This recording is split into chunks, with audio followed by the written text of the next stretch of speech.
Hello viewers, Radhe Radhe. নতুন কিচেনের পক্ষ থেকে সবাইকে স্বাগত। আজকের একটা দারুণ ব্লগে আজকে বানাবো শাহী স্বাদের মালপোয়া, যেটা মুখে দিলে না এক স্বর্গসুখ। একবার বানিয়ে দেখো, এর স্বাদ মুখে লেগে থাকবে, এটুকু বলতে পারি। চলো তাহলে ঝটপট বানিয়ে নেব। চিনির শিরাটা প্রথমে করে নেবো। তার জন্য 1 বাটি পরিমাণে চিনি আমি কড়াইতে দিয়ে দেবো। এর সঙ্গেই ঠিক 1 বাটি মাপ করে জল দিয়ে চিনির শিরাটা তৈরি করে নেব। কোনো একতারের হবার দরকার নেই, চিনিটা একটু গলে গেলেই হবে। কয়েকটা ছোটো এলাচ ঠুকে নিয়েছি, দিয়ে দিলাম। এর সঙ্গেই কয়েকটা আমি কেশরের ধাগা দিয়ে দিচ্ছি। যেহেতু আজকে শাহী মালপোয়া বানাচ্ছি, সেজন্য একটু শাহী শাহী জিনিস দিলে স্বাদটা দ্বিগুণ হয়ে যাবে। এবার চিনিটা গলে যাওয়া অবধি একটু অপেক্ষা করতে হবে। দেখো বন্ধুরা, চিনিটা গলেই গেছে, আর কোনো একতারের প্রয়োজন নেই, পাতলা একটা রস হলেই হয়ে যাবে। এবার আমি গ্যাসের ফ্লেমটা অফ করে দিয়ে সরিয়ে রাখবো। তার মানে শিরা একদম রেডি। শাহী মালপোয়া বানাতে আমি কিছুটা পনির নিয়েছি, তার সঙ্গে খোয়া ক্ষীর নিয়েছি। তোমরা ক্ষীরটা বাড়িতে বানিয়েও ব্যবহার করতে পারো, কিন্তু আমি দোকান থেকেই কিনে এনেছি। এইবার তোমাদের মাপটা বলে দিই। আমি 1 বাটি পরিমাণে, যে বাটির পরিমাণে শিরা বানিয়েছিলাম, 1 বাটি চিনি দিয়ে সেই বাটিটারই মাপ করে ময়দা নিয়ে নিয়েছি 1 বাটি, তার সঙ্গে আরও হাফ বাটি, এই আমি 1.5 বাটি পরিমাণে ময়দা নিয়ে নিলাম।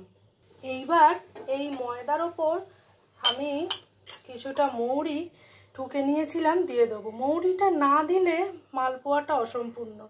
এর মধ্যে এই মাপ করে ঠিক 1 বাটি দুধ, আমি সবটা দেবো না, অল্প অল্প করে দেবো, একটা ব্যাটার তৈরি করে নেব। প্রথমে হাফ দিলাম, খুব সুন্দর করে একটু মিশিয়ে নেব। এর মধ্যে আর একটু দুধ দিয়ে দেবো, খুব সুন্দর করে এটা মেশাতে হবে। এবার আমি খোয়া ক্ষীরটা নিয়েছি, গ্রেট করে দিয়ে দেবো। এটা ধরো 50 গ্রাম মতো খোয়া ক্ষীর দিলেই হবে, তোমার ওই 1 বাটির মাপ করে। 50 গ্রাম মতো খোয়া ক্ষীর দিয়ে দিলাম। এইবার আমি যে পনিরটা নিয়েছি সেটাও গ্রেট করে এর মধ্যে দিয়ে দেবো। নতুন কিচেনের রান্না যদি তোমাদের ভালো লেগে থাকে, তাহলে প্লিজ চ্যানেলটাকে একটু লাইক, শেয়ার, সাবস্ক্রাইব করে আমার পাশে থেকো। আর বেল বাটনটাও একটু প্রেস করে রেখো, আমি যা যা রান্না আপলোড করব সবার আগে নোটিফিকেশান তোমাদের কাছে পৌঁছে যাবে। যারা ফেসবুক পেজ থেকে দেখছো, প্লিজ চ্যানেলটা ফলো করে নিও। খুব সুন্দর করে একটু মেখে নেবো। এবার বাকি দুধটাও দিয়ে দেবো, দিয়ে খুব সুন্দর করে একটা ব্যাটার তৈরি করে নেব। এটা একটু সময় লাগবে, মানে যত সুন্দর ব্যাটারটা হবে ততই মালপোয়াগুলোর স্বাদও দুর্দান্ত আসবে।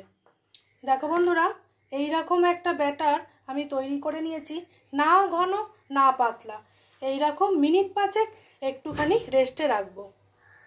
এবার একটা ফ্রাই প্যান বসিয়ে দিয়েছি, তার মধ্যে আমি হোয়াইট অয়েল গরম করতে দিয়ে দিচ্ছি।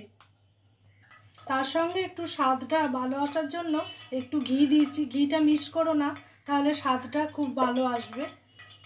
আমি একটু চেক করে দেখছি তেলটা ঠিক হয়েছে কি না, আর একটু গরম হবে, তারপরে আমি মালপোয়া ভাজবো। এইবার আমি 1 হাতা করে পরিমাণে ব্যাটার নিয়ে মাঝখানটায় দিয়ে দেবো। ব্যাস, একটু সময় নিয়ে গ্যাসের ফ্লেমটা সিম করে রাখতে হবে, রেখে আস্তে আস্তে করে ভেজে নেব। এবার 1 পিঠ হলে তবেই উল্টাবো। আমি একটু সাইডে সরিয়ে দিলাম, তাতে এর পাশেও আরেকটা দিয়ে দিতে পারি। এখান থেকে এবার ব্যাটার তুলে নেব, এবার দিয়ে দেবো,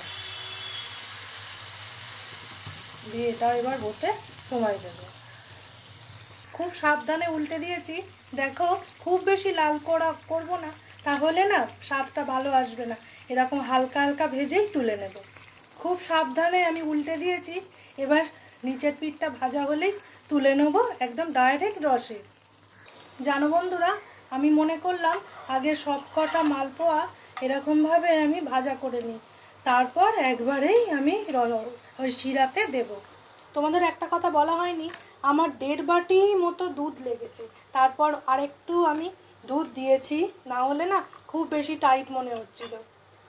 প্রথমে একটা তুলে নিয়েছি, তার পাশে এরকমভাবে সবকটা ভেজে নেওয়া যাবে।